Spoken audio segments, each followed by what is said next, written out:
বালিহাটি গ্রামের এক চরের কোণে হারান মিয়া নামে এক ব্যক্তি থাকত। সে এতটাই অলস যে সারাদিন গাছতলায় শুয়ে থাকত।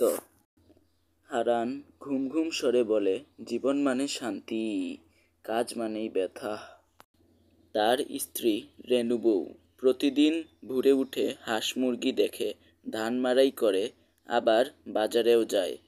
আর হারুন মিয়া শুয়ে শুয়ে আকাশ দেখে আর বলে, আর মেঘটা কত সুন্দর, মন চায় এর মতো ভেসেই থাকি। গ্রামবাসীর বিরক্তি, গ্রামের সবাই তাকে অলস হারান বলে ডাকে। রহিম চাচা বলে, ওই হারান, খেতে খামারে একটু সাহায্য করবি?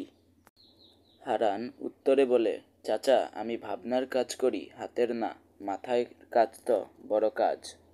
মাথা দিয়েই কাজ করে তো সবাই অনেক পয়সা কামায়, তাই আমিও মাথার ব্যবহার করি সব কাজে।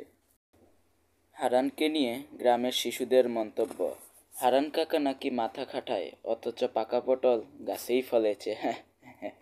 বন্ধুরা, এটা একটি কার্টুনের পার্ট। যদি তোমরা পুরো ভিডিওটি দেখতে চাও তাহলে লাইক সাবস্ক্রাইব করে